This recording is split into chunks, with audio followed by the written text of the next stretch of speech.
Assalamualaikum warahmatullahi wabarakatuh. Perkenalkan, nama saya Dinda Gita Daulati, NIM 18 10 30 11 91. Saya adalah mahasiswa fisioterapi Universitas Aisyah Yogyakarta dari kelompok 6C5. Di sini saya akan menjelaskan terkait dengan CTS atau Carpal Tunnel Syndrome, terkait dengan pemeriksaan fisioterapi maupun intervensi fisioterapi dari segi exercise. Pertama-tama di sini saya akan menjelaskan apa sih CTS itu. CTS kepanjangannya yaitu Carpal Tunnel Syndrome, di mana ini merupakan sindrom atau kumpulan gejala yang timbul akibat adanya penekanan pada nervus medianus dalam carpal tunnel, yaitu sebuah terowongan karpal di pergelangan tangan. Sewaktu nervus melewati terowongan tersebut dari lengan bawah ke tangan. Nah, carpal tunnel syndrome ini bisa diakibatkan karena penekanan arteri dan vena, sehingga suplai darah ke nervus medianus juga berkurang.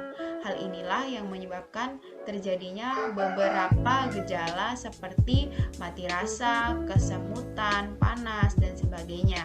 CTS ini sendiri bisa disebabkan karena berbagai macam hal, seperti misalnya trauma ataupun gerakan yang repetitif, contohnya apabila dia pekerja kantor, kemudian jarang berolahraga. Selain itu juga bisa karena faktor usia dan juga jenis kelamin. Berikut akan saya jelaskan terkait bagaimana sih pemeriksaan spesifik fisioterapi pada kasus CTS. Baik, untuk yang pertama adalah Pallen test, di mana kita meminta pasien untuk memfleksikan tangan secara maksimal. Bila dalam waktu 60 detik timbul nyeri, berarti hasil dikatakan positif. Kemudian setelah itu adalah pressure test, di mana nervus medianus ditekan di terowongan karpal dengan menggunakan ibu jari. Bila dalam waktu kurang dari 120 detik timbul gejala seperti CTS, tes ini memperkuat diagnosa. Kemudian selanjutnya adalah ULTTA, di mana ULTTA digunakan untuk mengecek apakah ada penjepitan pada saraf medianus C5 sampai C7 dan anterior intraosseous nerve.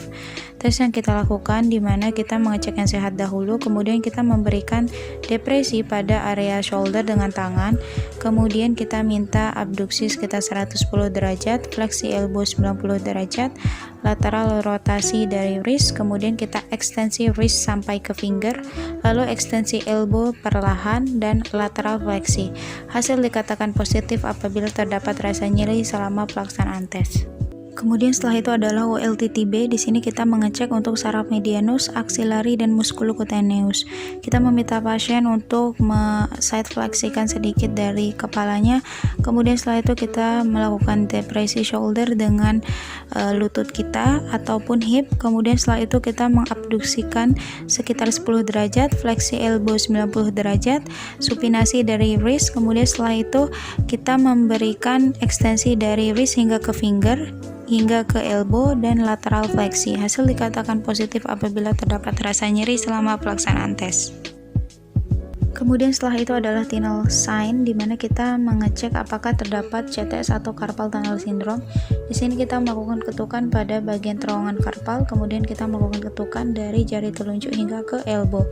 Kita melakukan dari jari telunjuk hingga ke elbow, dan di sini hasil akan dikatakan positif apabila terdapat rasa nyeri mulai dari jari telunjuk, jari tengah, hingga setengah dari jari manis. Beberapa pemeriksaan tadi, apabila pasien positif terkena carpal tunnel syndrome, kemudian apabila dia sudah pada fase akut, maka kita bisa merujuk pasien CTS ke dokter neurologi untuk mendapatkan farmakologi antiinflamasi, karena ini berkaitan dengan permasalahan nervus. Kemudian fisioterapi dapat memberikan intervensi berupa penanganan sesuai dengan problematika pasien. Apabila pasien mengeluhkan terdapat nyeri, maka kita bisa berikan icing compression atau pemberian kompres es sekitar 10-15 menit yang dilapisi dengan handuk.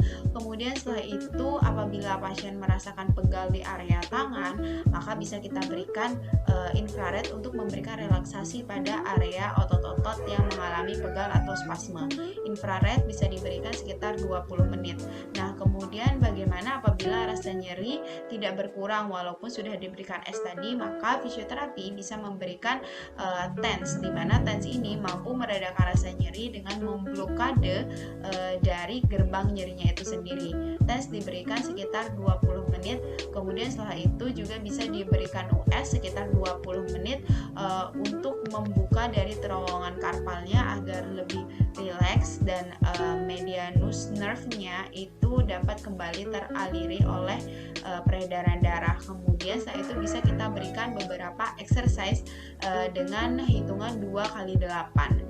Untuk exercise sendiri, apabila stretching itu bisa kita lakukan pengulangan sampai 10 kali agar tidak terjadinya iritasi pada beberapa saraf. Baik, kemudian kita bisa melakukan exercise dengan stretching dari saraf medianus. Stretching dilakukan dengan mengabduksikan 90 derajat dari shoulder, kemudian kita melakukan gerakan berupa fleksi dan ekstensi dari wrist. Gerakan ini dilakukan dengan pengulangan sekitar 10 kali. Kemudian untuk meningkatkan tension atau tekanan agar terasa renggang, kita bisa menambah set fleksi dari neck. Kemudian kita ulangi gerakan, dan apabila masih tidak terasa maka bisa kita bawa shoulder sedikit belakang dengan posisi neck tetap side fleksi, dan gerakan kita bisa lakukan lagi sekitar 10 kali pengulangan. Kemudian setelah itu kita bisa melakukan beberapa kombinasi dengan gerakan awal yaitu pronasi, kemudian kita fleksi dan ekstensikan dari wristnya. Sama dengan teknik yang tadi, dimana apabila tensi kurang terasa maka dari lehernya bisa kita side fleksikan atau dari shoulder kita bawa sedikit ke belakang.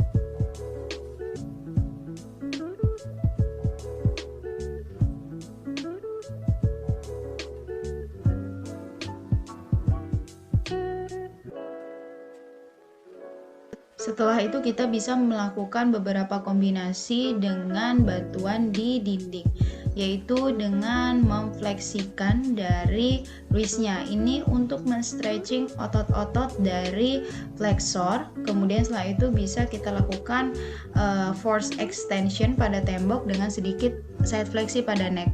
Ini berguna untuk men-stretching dari otot-otot extensor.